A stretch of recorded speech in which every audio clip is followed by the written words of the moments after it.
Today is day 314 of the October 7th war and the Hamas hostage crisis. The world needs to pressure Hamas to let the hostages go now. This is the critical moment. Israel, the US, and mediators are meeting today in Qatar for ceasefire talks, and Hamas is refusing to negotiate at all. The hostages' families are demonstrating, demanding the Israeli government to bring them home. But Hamas needs to be given a reason to let them go. Hamas started this war. It doesn't want to end it. And rewarding Hamas for October 7th is not the way to force them to let them go.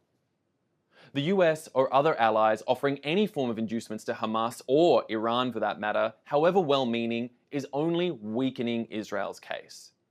These talks shouldn't be about how far Israel should be blackmailed to get the hostages back, but of how much pressure can be put on Hamas and their backers, Iran, Turkey, and Qatar. Hamas has been abusing the hostages for 10 months now in their terror dungeons, and Hamas's heinous acts must not be rewarded. Hamas and its Iranian patrons must not be allowed to see the horrors they inflicted on October 7th as any form of victory. Hamas and the Iranian regime cannot be told that terror works, or else Hamas will do October 7th again and again and again, as Hamas has explicitly promised. The people of Israel know two things. Our hostages must be freed from Hamas today, and Hamas must not have the ability to take more hostages tomorrow. That means Israel needs a deal that gets the hostages home and stops Hamas from regrouping and plotting to do October 7th again and again, as they have promised to do. So tell your leaders, pressure Hamas and its backers, Iran, Turkey, and Qatar, to let them go now. Now, the Iranian regime is trying to blackmail Israel at the negotiation table. Iran is saying that if its Gazan proxy army doesn't get what it wants, then the Iranian regime will attack Israel directly. Either Israel allows Hamas to survive and carry out another October 7th, or the Iranian regime will try to exceed April 13th when it launched 300 plus missiles and drones at the people of Israel. Now, in the meantime, the Iranian regime seems to be suffering from a massive cyber attack which shut down its banking. The culprits, thus far unknown. And the US has positioned significant military assets in the region capable of blunting Iranian aggression, as they helped Israel do on April 13.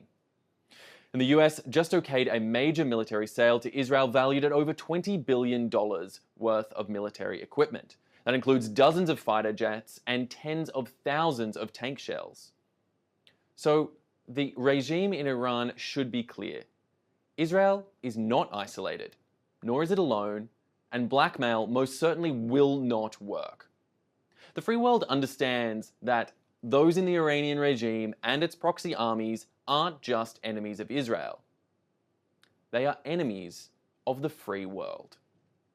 So with all that said, please like and subscribe to help us reach out to a wider audience and get our message across to all those in the world.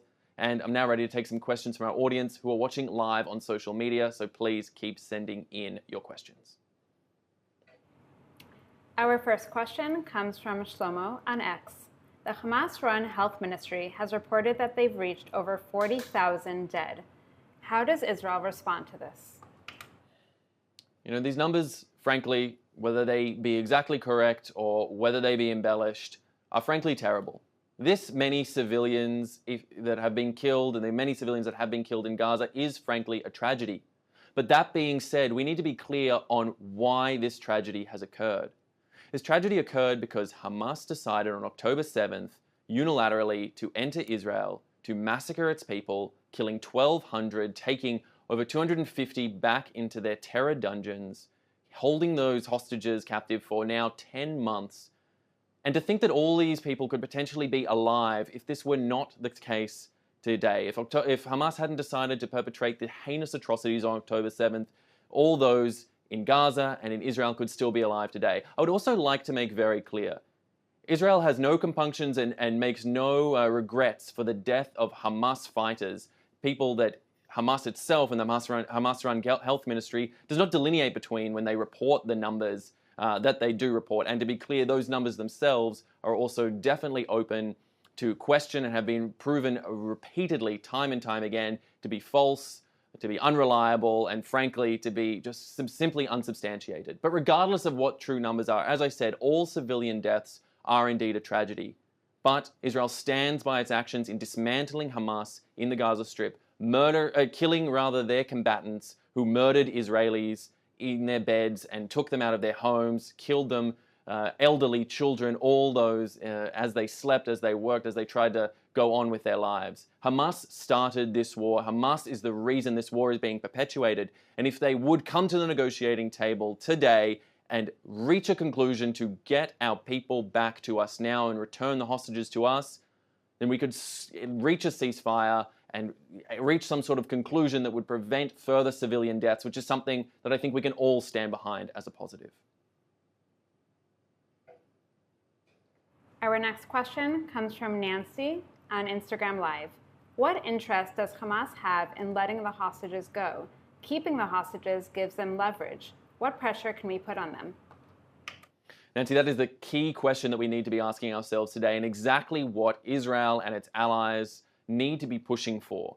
This is about providing, engaging leverage. Hamas has needs. The people of Gaza, more importantly, have needs. As we've seen and said before, there are many needs from the basic humanitarian right up to the higher level actions of health, support, of development, of bringing a conclusion to this ceasefire. But you're exactly right, Nancy. Hamas themselves needs to have that pressure put on from all sides, from their backers and funders in Iran, Turkey, and Qatar, who are continuing to provide them with resources and continuing to provide them with support and a sense that there is a future for Hamas. Hamas needs to be fully and functionally dismantled.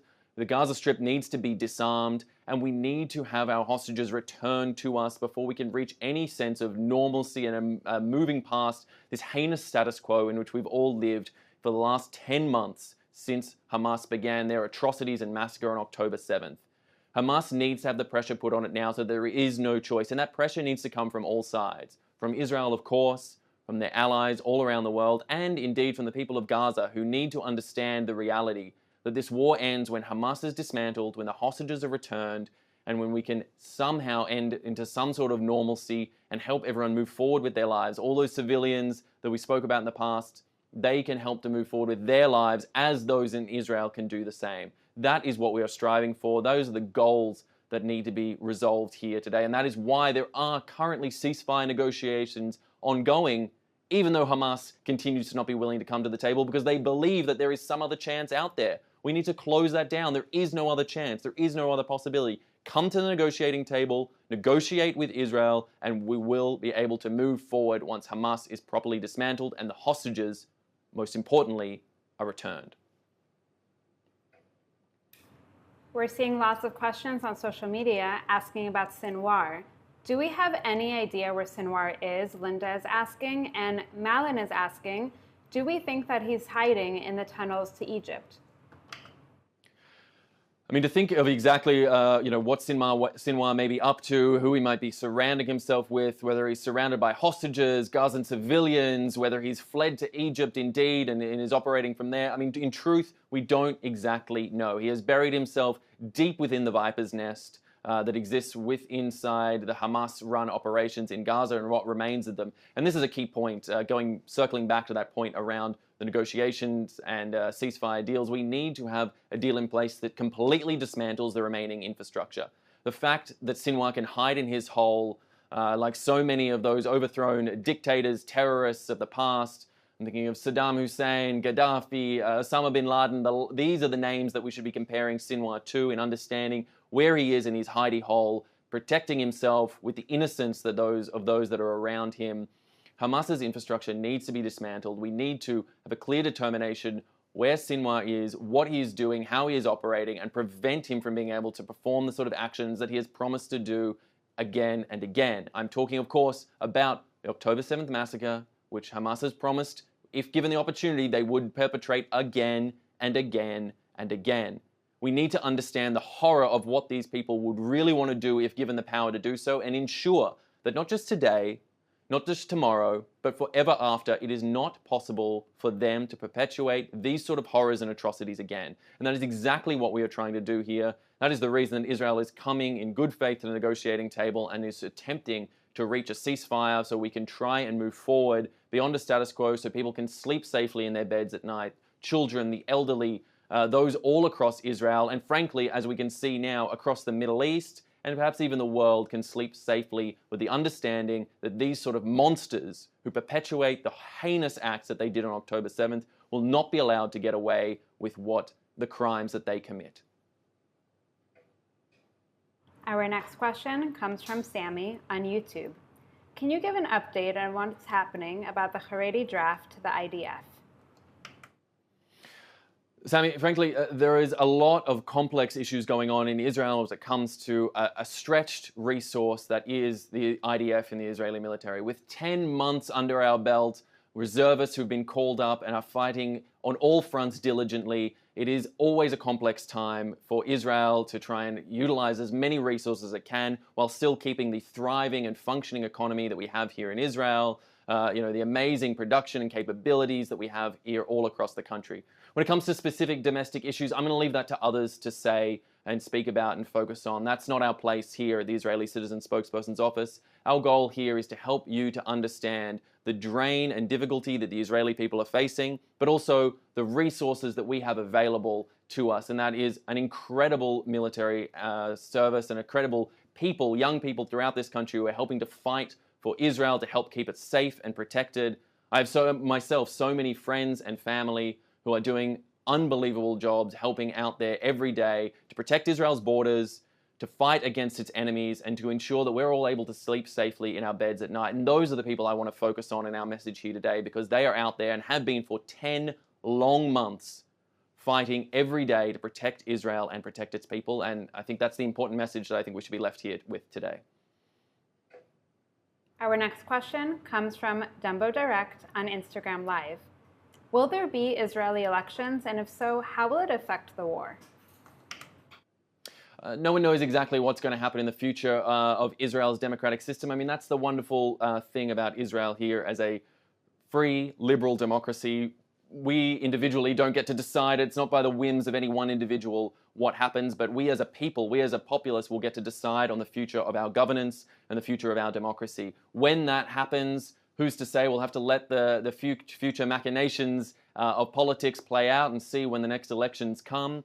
But for whenever they do, Israel will continue to be a free and open democracy that will get to decide on its future and get to decide by its people, will be able to decide to vote, to go out and decide individually exactly what happens. In contrast to what happens within the Gaza Strip under Hamas's tyrannical and authoritarian rule, in which there are no elections. Hamas was brought to power through an electoral system in the wake of Israel pulling out. They took power completely back in 2007, and there hasn't been an election since. That is simply not the case here in Israel, where we have a free, fair, and flowing democracy with many an election. Sometimes some could argue maybe too many elections as they come back to back, but whatever that may be, we will always have the freedom and right to go out and vote. And that is our great gift and joy as a liberal democracy, and something that we will always fight for here in Israel. Our next question comes from Joshua on Instagram Live. How can Qatar be pressured not to support Hamas and other terrorist organizations in the region? This is a very important question, and one that really delves to the fact of the global role in helping to provide and develop peace within this region. Israel is not alone, and Israel should not be alone when it comes to these sort of actions and in monitoring the sort of peace and stability in this area and in the world. Israel has many allies, whether we talk about the US, the UK, France, Germany, even as close as Jordan. We've seen other nations all around the region, around the globe, who are fighting to make sure that there is peace, security, and stability. In contrast to the likes of Iran, the Iranian regime, Qatar, and Turkey, who are nations now fighting for government regimes, should I say. I won't speak to the individual civilians in each of those countries, but our government regimes fighting to maintain a status quo, to back Hamas, to support the Iranian sort of ring of fire that they have spread around Israel, providing the 7 fronts of action that Israel is having to fight against, of terrorist armies that Israel is having to fight against on all sides. And this is exactly why Qatar needs to, much like Iran, Turkey, and others, to be pressured to ensure that they understand that the world stands with a free, liberal, democratic nation that is Israel. They support freedom, peace. They support their move away from authoritarian tyranny. They do not support the sort of actions that are perpetuated by the likes of Hamas, Hezbollah, the Houthis, other Iranian-backed militias across Iraq and Syria, the Iranian theocratic regime, of course, of the Ayatollah in Iran itself, that they do not support these countries. And when those bases of support are weakened and when they understand that there is a united front in the world against these sort of regimes, then Qatar and others like it will begin to understand that you cannot win through tyrannical force and that free, fair, liberal democracies will prevail. We're seeing lots of questions on social media asking about the recent report that the U.S. reportedly leaked names of Mossad agents to Iran. Can you clarify and explain? Look, I don't want to speculate on specific reports, what's going through and unverified information. It's a very important thing right now for us to understand something. There are reports, there are rumors, there are elements that come through from all sides. And while I hope and pray that journalists around the world and others giving out this information are doing their best to verify reports and verify elements wherever possible, with so much information swirling so quickly and so much developing, it's important for us not to get caught up in the specificities of believing specific elements until they can be verified to be true. This is a key message that we need to be here. We need to work in facts. That's exactly what we do here at the Israeli Citizen Spokesperson's office. We deal in facts and we deal in truth whenever we can. That is the key goal, and that is what we are striving to do here. So I won't comment on specific rumors until we get a little bit more information on them, but I will say that as ever, we hope that the US and others, our allies, are working diligently as ever to support Israel in its goals for reaching a ceasefire, to bringing our hostages back, and to trying to end this seemingly never-ending war that has been raging with Hamas for the last 10 months since they started it on October 7th with the heinous massacre they perpetuated. Our final question comes from Sammy. Why are so many airlines canceling flights until 2025? Should we be expecting that the war will continue until then? Sammy, again, dealing with future predictions, we can't really know what's going to happen. And as we often say here in Israel, a week, 6 weeks, it's a lifetime in Middle East politics and in the actions occurring here in Israel and around the region. As it stands right now, the threat from Iran and its proxy armies around the region is clearly real.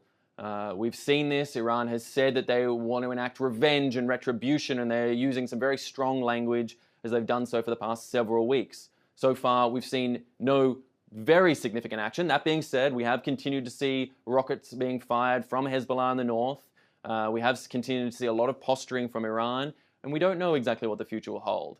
Airlines have had to make judicious individual decisions about whether or not they're willing to fly in or out of certain airspace at certain times that I think frankly range from the political to the safety to also perhaps the commercial results of where they may have to fly or fly around. I'm not going to speculate on the specific governance of any individual airline, but I will say that we hope only for peace and security in the future. We hope that the ceasefire talks underway now do yield the sort of results that can lead to everyone returning to a sense of normalcy. But I can tell you here on the ground in Israel, people are continuing to live their lives normally. People are out at the beaches, they're out at cafes, they're preparing for the weekend and probably for a lovely Shabbat, which we all hope to be calm and peaceful and enjoyable. And that's really where the Israeli people stand right now, unified in that sense of wanting to continue lives of normalcy whenever possible, while recognizing the situation, recognizing the hostages still being held by Hamas in Gaza, recognizing the IDF soldiers out there fighting for our safety, security, and freedom each and every day, but attempting to live some sense of normalcy. And I suggest that all those around the world do the same while being alert of what's going on around them, but continuing to not let the likes of the Iranian regime determine how we live our lives day to day. All right, well, that is all we have time for today. We'll be back with you on your feeds on Sunday, 3 p.m. Israel time, 8 a.m. Eastern Standard Time. I want to thank you so much for taking the time to listen to us, to tune in each and every day to our daily briefings. We really appreciate so much. And again, as always, if you can like, share, and subscribe, it really holds so much value to us. Just like to wish all out there a Shabbat Shalom. I'm Westropp-Evans. Thanks for watching.